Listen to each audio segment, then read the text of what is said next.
तो रिक्शा चलाते हैं, मेहनत करते हैं, ठाकुर सेवा विराजमान किए हुए, नाम जप करते हैं, कंठी तिलक धारण किए हुए, राधा राधा कहकर बोलते हैं, धन्य है उनका जीवन। आप गृहस्थ धर्म में रह करके यदि नाम जप करते हैं, आप गृहस्थ धर्म को बहुत हल्के में ना ले, भगवान का अवतार भी गृहस्थ धर्म में ही हुआ है। भगवत क्षेत्रों की यात्रा करो, वहां संयम पूर्वक पुण्य अर्जन करो, नाम जप करो, तो तुम्हारा परम मंगल हो जाएगा। अगर कुछ भी अर्थ तुम्हारे पास ज्यादा है, 4 घंटे नाम कीर्तन बैठलवा दो। तुम नहीं कर सकते हो निरंतर नाम जप, तो ऐसे संयोग बैठा लो, भजन करने वालों को सुविधा दे दो। राधा नाम मत भूलो, पाप कर्म के द्वारा कमाया हुआ धन सर्वनाश कर देता है, ये दिमाग में बैठा लो। श्रीपाद प्रबोधानंद जी महाराज कह रहे हैं, मत गिर इस अंधे कुएं में, मत गिर, ये संसार एक अंधा कुआं है जहां गिरने के बाद कुछ नहीं दिखाई देता। मरना ही मरना है, क्योंकि नीचे काल रूपी सर्प पड़ा हुआ है, वो तुम्हें डस लेगा। गृहांध कूपे पतितः, डस क्या लेगा, उसने डस लिया है, बस लीलना बाकी रह गया है। कितना? बोले 50 साल का हो गया। अब पता नहीं 50 मिनट है कि नहीं है, वो बस एक झटका लगना है, अंदर गए। जय श्री हरिवंश प्रपंच बंच सब काल ब्याल को खायो। काल रूपी सर्प ने तुम्हें पकड़ रखा, खा गया। 40 साल खा गया तुम्हारे, 50 साल खा गया, 60 साल खा गया। अब कितने सेकंड है, कितने मिनट है, कुछ पता नहीं।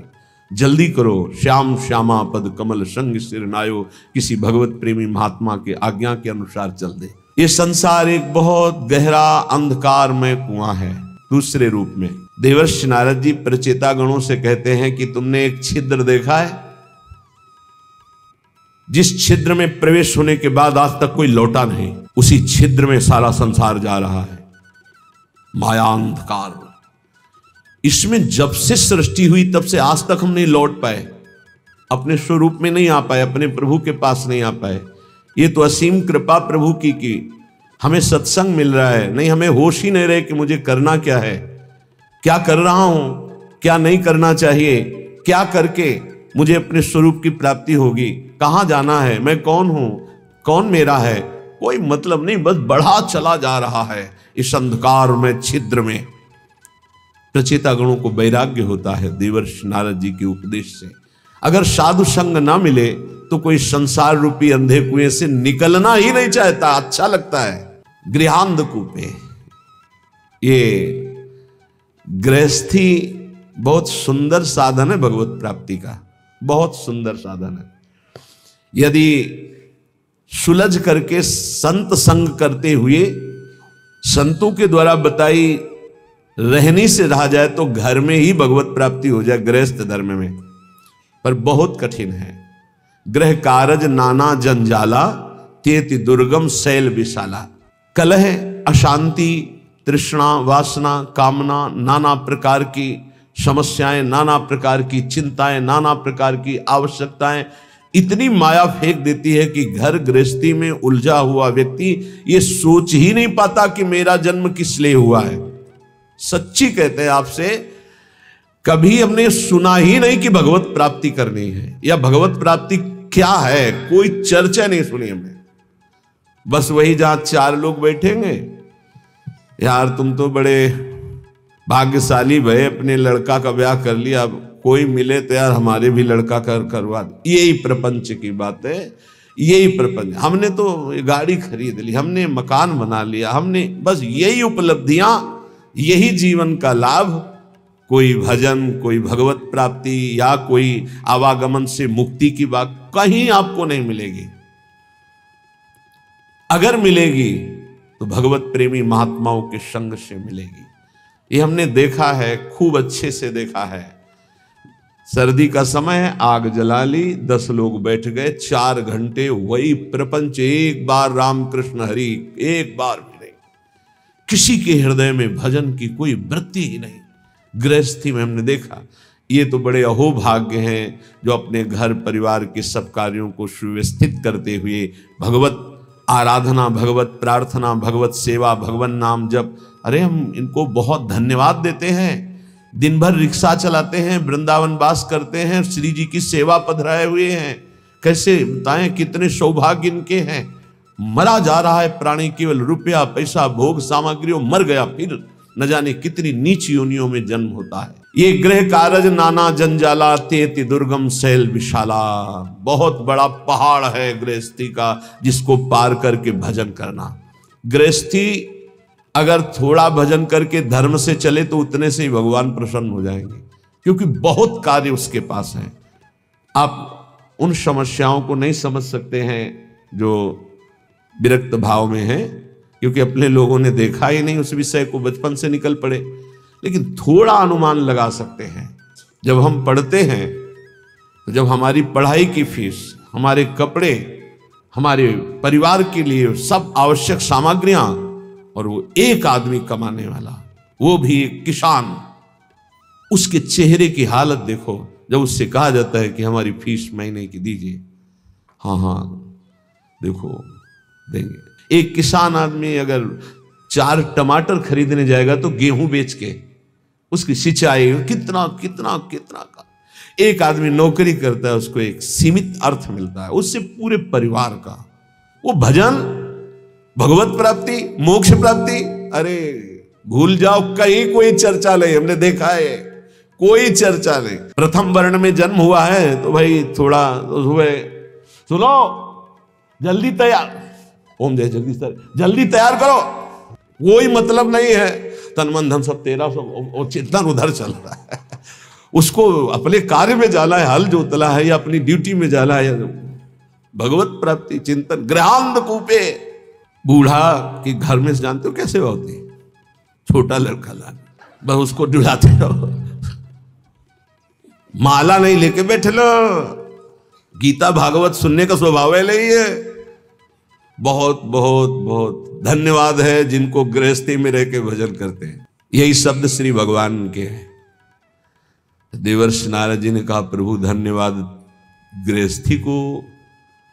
जब मन काम आया तो पत्नी है, मोह आया तो पुत्र है, भोजन की है तो रसोई है, हर व्यवस्था है प्रभु। धन्यवाद तो उन विरक्तों को प्रभु देना है जिनको कई कई दिन भोजन नहीं मिलता, हर कष्ट सहते हुए, हर भोग वासना की जलन को सहते हुए आपके भजन में लगे। तो उन्होंने कहा, ये तो तुम्हारी बात परम सत्य है, एक काम करोगे? बोले प्रभु आज्ञा कीजिए।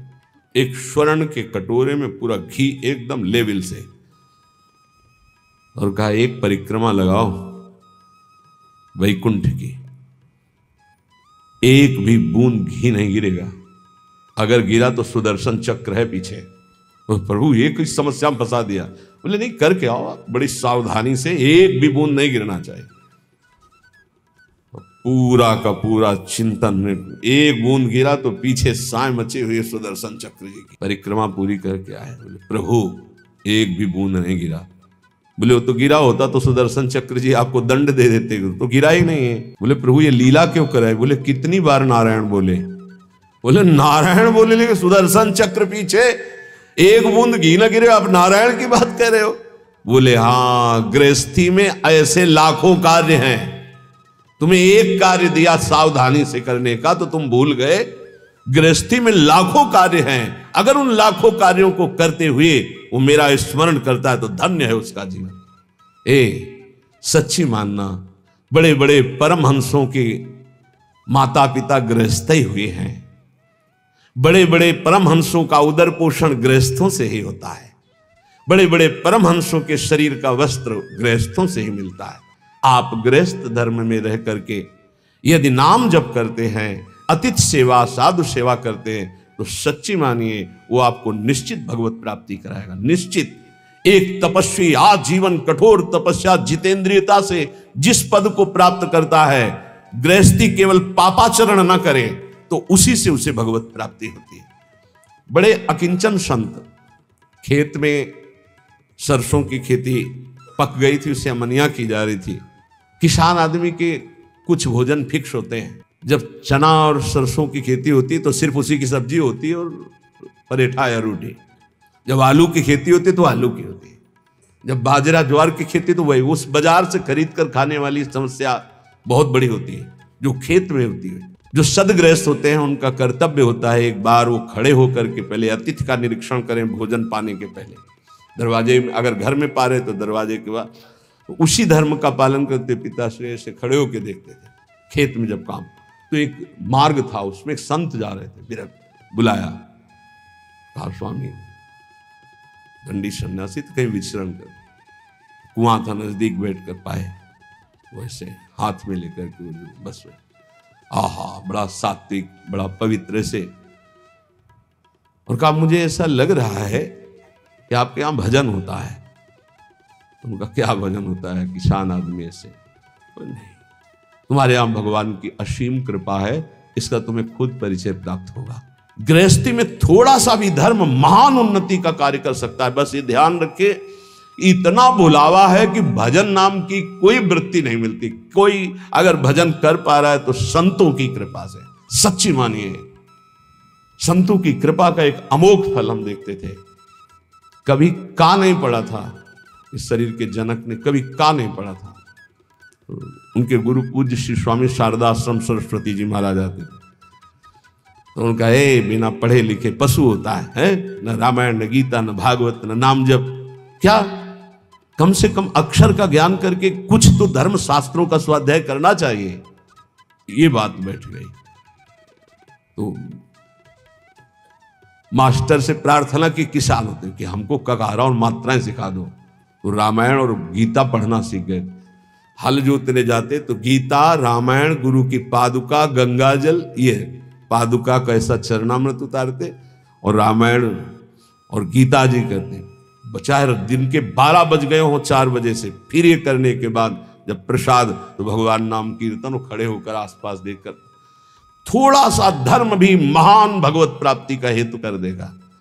ऐसी संतानें प्रकट होंगी जो तुम्हारी पीढ़ियों की पीढ़ियां उद्धार कर देंगी। गृहस्थी बहुत बड़ा धर्म है, बहुत बड़ा धर्म है, इससे बड़ा कोई धर्म नहीं। ये मत सोचो जैसे लोग कह देते ना, अरे हम तो गृहस्थ, गृहस्थ का मतलब समझते हो हर धर्म का जनक, हर धर्म की उत्पत्ति उसी से होती है, हर धर्म की पुष्टता उसी से होती है, हर धर्म की व्यवस्था उसी से होती है। आप गृहस्थ धर्म को बहुत हल्के में ना ले, भगवान का अवतार भी गृहस्थ धर्म में ही हुआ है। दशरथ, कौशल्या जी, नंद बाबा, यशोदा मैया, देवकी, वसुदेव जी, कश्यप, अदिति जी, जहां भी देखो बड़े बड़े जो वीतराग अवधूत, भगवान को वश में करने वाले प्रेमी महात्मा या साध्वी, वो सब गृहस्थ में हुए। यहां जो कह रहे गृहांध कूपे, गृह में ऐसे अंधे बन करके लगे हुए हैं कि ना नाम जप से मतलब, ना धर्म से मतलब। बोले भागो इस अंधकार कुएं से, भागो और प्रकाश की तरफ। तमसो मां ज्योतिर्गमय, अंधकार से हटो, बार बार जन्म मरण के चक्र से हटो, प्रभु के धाम में चलो। हम सब प्रभु के हैं, भूल करके इस जन्म मृत्यु में चक्र में ऐसे फंस गए कि इस योनि में उद्धार नहीं कर पाए। तो 83,99,999 योनियां ऐसी हैं जिनसे आप मुक्त नहीं हो सकते। केवल एक मानव देह है जिससे मुक्त हो सकते हो। इसलिए कह रहे हैं, एक आते थे नैमिषारण्य के संत भगवान, पूज्य श्री माता जी ऐसा वर्णन करके बताते, वो ऐसे रहते थे, कभी ऐसे नहीं करते। उनको इतना अनुभव था कि पास कोई आए तो तत्काल नाम लेके बुलाते थे। कभी सुना हो या ना सुना हो, देखा हो या ना देखा हो, कोई भी हो, ऐसे आ गए शंभू, हाँ स्वामी जी, नाम लेके पुकारना, देखना नहीं। यही वृत्ति श्री पूज्य हरि बाबा की थी। उस सदैव ऐसे ऐसे नहीं देखते थे, संतों का एक अपना नहीं। एक दिन वो आए और उन्होंने कहा चिलवा आ गया। उनको स्वामी जी अभी तो आप ही आए हो, कोई नहीं, हमें पूछ रहे हमारा चिलवा आया कि नहीं आया। तो स्वामी जी आप ही पहले आए हो, अभी तो घर में कोई आया है? बोले हाँ स्वामी जी संतान हुई है। बोले हाँ चलो आया, ठीक, जा रहे हैं, कुछ दिन में ले जाएंगे। कोई उनके रहस्य को संतों को नहीं समझता, वो कभी किसी की तरफ नहीं देखते थे। अगर गृहांध कूप से कोई मुक्त करने के लिए है तो संत जन। आज हमारा ये दुर्भाग्य हो रहा है, पहले सौभाग्य था कि संत जन विचरण करते हुए गांव गांव घर घर को पावन करते थे। अब कलयुग का ऐसा प्रताप है कि गांव गांव में घेर कर मार डाले जाएंगे, जैसे जंगली पशु को मार डालते हैं ना, ऐसे संतों को मार डालेंगे। ये बच्चा चोर हैं, ये अमुक चोर हैं, ये अमुक चोर। ऐसा मलिनता बढ़ती जा रही, तो इसीलिए बड़े बड़े महात्मा सब तीर्थों में वास करते हैं, भगवत धामों में वास करते हैं। सही बात पूछो, संसार से मुक्त करने के लिए भगवत पार्षद ये संत जन ही हैं। जन्मान्य कितने जन्म व्यतीत, असंख्यानि गिनती नहीं है, गतानि में वृथा व्यर्थ चले गए, बहुत बार जन्मे बहुत बार मरे। व्यग्रात्मनो देह गृहादि के हया, ऐसे ही मानता रहा हूं कि मेरी पत्नी, मेरे पुत्र, मेरा घर, मेरा मकान, फिर मरे, फिर वही। अद्यापि मुह्याम्यपि बुद्धिमान हम तवैव वृंदाटवी नाम में गति। आज थोड़ी बुद्धि जागृत है तो मेरी बात मान जाओ, भाग के आ जाओ वृंदावन, एक बार सत्संग सुन जाओ, एक बार बिहारी जी के दर्शन कर लो, एक बार यमुना रस रानी के समीप बैठकर नाम कीर्तन कर लो। ये किनके लिए कह रहे हैं? घर गृहस्थी में हो तो पैसा बढ़े, समय निकले तो विदेश घूमने की बात मन में मत लाओ। धर्म क्षेत्रों की यात्रा करो, भगवत क्षेत्रों की यात्रा करो, वहां संयम पूर्वक पुण्य अर्जन करो, नाम जप करो, तो तुम्हारा परम मंगल हो जाएगा। आज ऐसी बुद्धि खराब हो गई कि लाखों रुपया खर्चा करेंगे लेकिन ऐसी जगह देखेंगे जाके जहां बुद्धि और मलिन हो जाए। कहां जा रहे हैं? अमुक देश में जा रहे हैं। काहे के लिए? बोले नेत्र चराने के लिए जा रहे हैं। जैसे लोग बकरी चराने जाते थे, हम नेत्र चराने जाते हैं। हमें बताया गया क्यों लाखों रुपए की टिकट लगाएंगे, लेकिन धाम में आकर के, तीर्थ में जाकर, संगम काशी, कितने पावन पावन पुरिया हैं, 4 दिन का नाम कीर्तन बैठल आओ अखंड, 1000, 2000, 4000 संतों को बैठ के पवाओ, उनकी जूठन पाओ, देखो निहाल हो जाओगे। अर्थ का प्रयोग करना भगवान के कृपा पात्रों को आता है। अर्थ का प्रयोग करना भगवान की कृपा पात्रों, शोधन धन्य प्रथम गति जाकी। भगवान के धामों में आकर नाम कीर्तन करो। हमारी बात मान लो, अगर कुछ भी अर्थ तुम्हारे पास ज्यादा है, 4 घंटे नाम कीर्तन बैठलवा दो। तुम नहीं कर सकते हो निरंतर नाम जप, तो ऐसे संयोग बैठा लो, भजन करने वालों को सुविधा दे दो। श्रीमद् भागवत समर्थ है परम पद प्रदान करने के लिए। 7 दिन संस्कृत से पाठ करवा लो बैठाल के। भगवान की महामहिम वांग्मय मूर्ति श्रीमद् भागवत है, सारे पाप भस्म करके श्री कृष्ण की प्राप्ति कराने में समर्थ है, कोई संशय नहीं। ये लाभ लो। धाम आ गए, यहां के पशु पक्षियों को, मान लो ज्यादा पैसा नहीं, 2-4 किलो चना लिए फुला दिए, पशु पक्षियों को पवार है, गाय को एक दिन चारा पवा, ये धर्म कार्य करो। लाखों रुपया खर्च करके कहां जा रहे हो संसार को देखने के लिए? भारत जैसी पावन भूमि कहां है? यहां एक से एक ऐसे भजन की वृत्तियां प्रकट हो जाएं, ऐसे धर्म क्षेत्र, तीर्थ क्षेत्र, ऐसे भगवत धाम हैं। श्रीपाद कह रहे असंख्य जन्म बर्बाद कर दिए, लौटो, एक बार श्री धाम वृंदावन में आ जाओ। तुम्हारे मोह पास को काटने के लिए समर्थ श्रीधाम वृंदावन सत्संग करा देगा। सत्संग ऐसी कैंची है जो मोह पास का नाश करती है। तुम समझ रहे हो कि हमारा यही कर्तव्य है कि इनका पालन पोषण करके खूब चाहे जितना पाप कर्म करे, तो श्रीपाद कह रहे निज सर्वनाश करो। अपने आत्म स्वरूप का सर्वनाश करने वाले, तेरी यह समझ में नहीं आ रहा कि तू जिस पाप कर्म से धन कमा रहा है तो ये तेरा सर्वनाश कर देगा। तू परिवार को अपना सुहृद समझ रहा है, निज जन समझ रहा है, उसके लिए पाप कर रहा है, ये तेरी दुर्गति कर देगा। मरने वाले की अंतिम इच्छा पूछी जाती है ना, क्या अंतिम इच्छा है? ये जो पुण्य का त्याग करके पाप कर्म करते हुए उन्नति को प्राप्त हो रहे हैं, इनकी अंतिम इच्छा पूरी की जा रही है। बहुत बुरी तरह नष्ट होंगे। ये वृंदावन में आप सत्संग में सुन रहे हैं, इसे दिमाग में बैठा लीजिए। पाप कर्म करने पर जो उन्नति प्राप्त होती है, तो जैसे फांसी देने वाले की अंतिम इच्छा पूरी की जाती है, ऐसे तुम्हारी अंतिम इच्छा है ये, भोग लो इसे। क्यों? तुम्हारे सुकृत अब सब नष्ट हो गए हैं। अब जो तुम्हारे पाप कर्म का फल आने वाला है, सर्वनाश का तांडव होगा। आंख खोल करके समाचारों में और संसार में देख लीजिए, कोई भी रहा न कोकुल रोवन हारा। इतिहास साक्षी पढ़ के देख लीजिए। प्रगट में वर्तमान समय में, भूतकाल में, तो भविष्य में भी ऐसा ही होगा। ये खूब देखी हुई बात, सुनी हुई बात, पढ़ी हुई बात, समझी हुई बात कह रहा है। पाप कर्म करने वाले की उन्नति का मतलब है अंतिम इच्छा। अब सर्वनाश का तांडव उसके जीवन में होने वाला है, बहुत बुरी तरह उसका सर्वनाश होता है। इसलिए निज सर्वनाश करो। अपना सर्वनाश करने वाले पाप कर्मों को करके स्त्री पुत्र परिवार आदि की कामनाओं को पूर्ण करने वाले तेरी दुर्गति होगी, तेरे परिवार की दुर्गति होगी। इस बात को समझ, धर्म पूर्वक चल, तो गृहस्थ धर्म से ही भगवत प्राप्ति, सबका मंगल हो जाएगा। असंख्य जन्म व्यर्थ कर दिए, अब ये मानव जीवन तेरा व्यर्थ ना जाए। इसलिए कोई तुझे ऐसा भी समझाएगा, ऋण ग्रस्तो यायाम कथमह वृंदावनमहम, देखो तुम्हें हमारा ऋण है, मातृ ऋण, पितृ ऋण, ऋषि ऋण और भी जगत के ऋण। तुम कैसे वृंदावन जा सकते हो, कैसे तुम भजन कर सकते हो, कैसे तुम भगवान की आराधना कर सकते हो? नहीं। त्यजेयम व्या वृद्धावगति पितर उदार से सुकान, देखो तुम्हारे वृद्ध माता पिता हैं, इनको कैसे, देखो तुम्हारे छोटे पुत्र हैं, पत्नी है, इनकी मदगत प्राण, ये तुम पर प्राण ने उछावर किए, तुम माला लेकर बैठने वाली बात सोचते हो? नहीं नहीं। कथम मां मज्जीवान बत परिहरेयम निज जनान, तुम कैसे अपने निज जनों की याद छोड़कर भगवान की याद कर सकते हो? नहीं।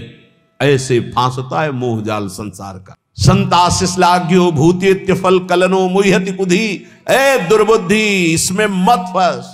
इसका तात्पर्य ये नहीं कह रहे कि भाग करके बाबा जी बन जाओ, इसका तात्पर्य कह रहे इनके द्वारा मोह जाल में फंसकर पापाचरण मत कर, धर्म के द्वारा अपने, तभी हमका प्रणाम है उनको जो रिक्शा चलाते हैं, मेहनत करते हैं, ठाकुर सेवा विराजमान किए हुए, नाम जप करते हैं, कंठी तिलक धारण किए हुए, राधा राधा कहकर बोलते हैं, धन्य है उनका जीवन। पापाचरण करके, धन कमा करके सोचते हो परिवार को सुखी करके हम सुखी हो जाएंगे, कदापि सुख नहीं मिलेगा। संताश्लाघ्यो भूतेत्य फल कलनु मुह्यति कुधी, ऐ दुर्बुद्धि तेरा नाश हो जाएगा, तू समझ नहीं पा रहा, तो भी मोह से युक्त है। इसलिए मानव जीवन ये अंतिम जीवन हमारा होना चाहिए। जो जो हमारे परिवार में हमारे साथी बने हैं, पत्नी पुत्र, सबका कल्याण करूंगा। जब 21 पीढ़ियां तर जाती हैं तो औरों की बात क्या। हे सच्ची मानो, तुम्हारा इतना महान बल है कि तुम अपने बल को जागृत करो तो तुम पूरे परिवार को क्या, मम भक्ति युक्तो भुवनम पुनातो, पूरे मृत्यु लोक को तारने की सामर्थ्य आ जाती है नाम जपक में। राधा नाम मत भूलो, पाप कर्म के द्वारा कमाया हुआ धन सर्वनाश कर देता है, ये दिमाग में बैठा लो। जैसे तुम्हें कोई बढ़िया खीर दे और कान में विश्वसनीय आदमी बता दे विष मिला है तो खाओगे नहीं, ऐसे ही तुम्हें शास्त्र सम्मत बात बता रहे, पाप का धन तुम्हारा सर्वनाश कर देगा, लेकिन तुम ये बात नहीं मानोगे। वो बात तो मान जाओगे कि अगर कोई विश्वसनीय कह दे कि खीर में जहर है खाना मत, तो बिल्कुल नहीं खाओगे। और ये बड़े बड़े सिद्ध महापुरुष संत जन कह रहे हैं कि पाप का कमाया हुआ धन महान विष तुम्हारे पुत्र, तुम्हारी संतति, तुम्हारे परिवार का सर्वनाश कर देगा। बिल्कुल नहीं मानना। अतरे दिन घटना सुनते हो, बढ़िया गाड़ी में बैठे जा रहे हैं, पूरे बोले 7 लोग जल गए, 6 लोग जल, आप क्यों नहीं समझ रहे हैं? वो जला जला के पाप कर्म के द्वारा किया हुआ जो अर्थ है, उसी गाड़ी में तुम बैठे हो, वही तुम्हें जलाएगा।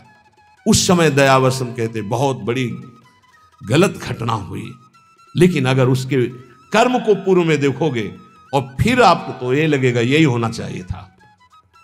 बहुत निर्दयता से पाप कर्म करते हैं लोग, बड़े गुप्त रूप से और बड़ी निर्दयता से। फिर जब वो अपना रंग लाता है, तब वो चौड़े पे प्रकाश में जब दिखाई देता है, तो दयालु हृदय ऐसा सोचते हैं कि भगवान बड़ा कठोर है, ऐसा नहीं होना चाहिए। लेकिन आपसे सच्ची कहता हूं, उसके निर्णय में पाई भर चूक नहीं है, जितना होता है बिल्कुल करेक्ट होता है।